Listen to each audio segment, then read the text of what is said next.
her way to becoming a college graduate. Wouldn't even stop to talk to the average kid. The type of Latina I'd sit and contemplate marriage with. Fuck the horse and carriage shit, her love was never for hire. Disciplined, intellectual beauty's what I desire. Flyer than Selma Hayek or Jennifer Lopez. Everyone told me kicking it to her was hopeless.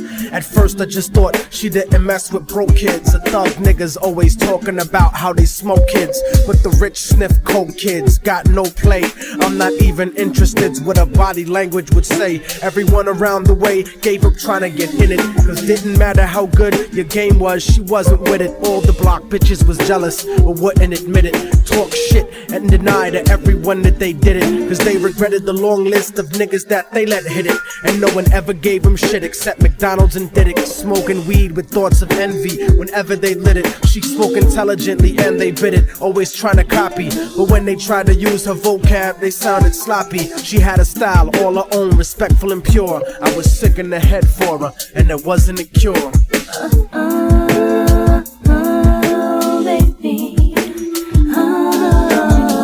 Time waits for no man, not fake, it's all planned. I guess just to know you, to be loved and the love just to hold you all around. Can't find a reason why God came between you and I. If I had the chance again, I'd never let you go. Hold tight to your love, cause you never know. Her eyes were brown and beautiful, yet empty and sad. I used to talk to her occasionally, and she was glad that I wasn't just another nigga trying to get in it. So every now and then we'd stop and talk for a minute. I didn't have a gimmick, so the minutes turned to hours. On her birthday, I gave her a poem with flowers. Then I took her out to dinner after her cousin's baby shower. We talked about power to the people and such. We spent more time together, but it was never enough. I never tried to sneak a touch or even cop a feel. I was too interested in keeping it real, perfectly honest and complete. She would always call me cariño and never technique. Bought me a new book to read every 2 or 3 weeks, forever changing the expression of my thoughts when I speak. It was because of her I even deaded all of my freaks. She convinced me to stop hanging out on the streets, to stop robbing and stealing from people like you. Instead I took her out to the Apollo and the Bronx Zoo, Museo del Barrio and the Metropolitan too. Got to the point where I was either with her or my crew. So I decided one day to tell her my feelings was true. I couldn't live without her, so I told her face of my fears. But honey's only response was a face full of tears. She could only sob hysterically, holding me tight. I tried to speak, but she wouldn't stop until I left sight. I felt like a moth who got himself too close to the light. Except I didn't burn, I turned cold after that night. Don't you know that time waits for no man, not fake, it's all planned. I guess just to know you, to be loved and the lost, just to hold you all around. Can't find a reason why God came between you and I. And if I had the chance again, I'd never let you go. Hold tight to your love, cause you never know. I went on with my life, college and my career. Ended up locked up like an animal for a year, where the COs talk to you like they were the overseer. Then I got sent to the hole when my exit was near. At night in my cell, I'd close my eyes and I'd see her, hold her close in my dreams. But when I woke, she disappeared. Just an empty cell until the state gave me parole. In the summer, came back intact and on track.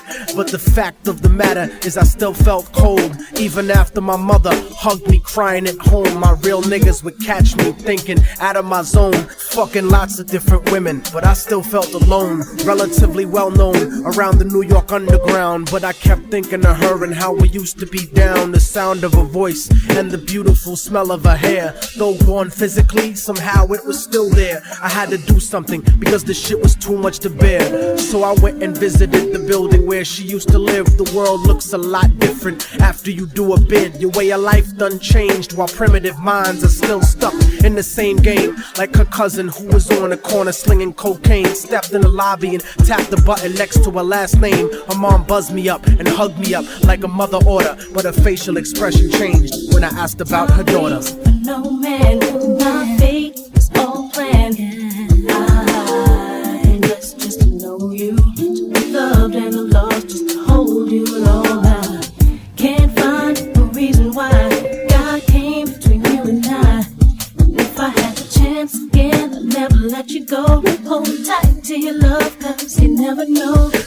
me that there was a note for me that was left behind, and she had left it there, waiting for such a long time. I was inclined to ask about it, but she brought it up first. I saw a tear swelling up in her eye, and then she cursed. She told me where the letter was, and I started thinking the worst. Reversed my position, stepped over and opened the door, and sure enough, there was an envelope with my name on the floor. Nobody loves you more than me, cariño's what the letter said. By the time you get to read this, I'll probably be dead. But when you left in 97, a part of me went to heaven. I thank God at least I got to know what love really was. But it hurt me to see what true love really does. Cause even though we never made love, you were all that there was. It was because I loved you so much that I had to make you leave. You made me doubt the way I thought, you made me wanna believe. And then I slipped up and I let you get close to me. It was hard to not be openly when people spoke to me. This was not the way I thought my life was supposed to be.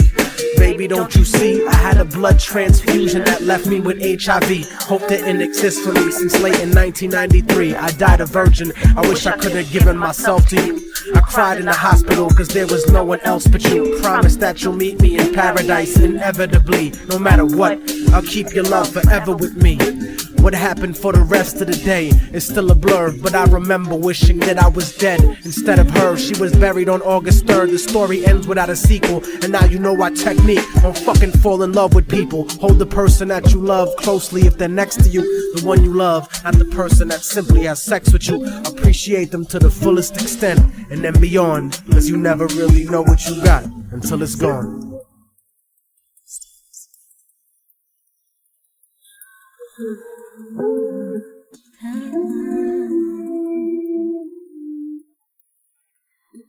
Ah.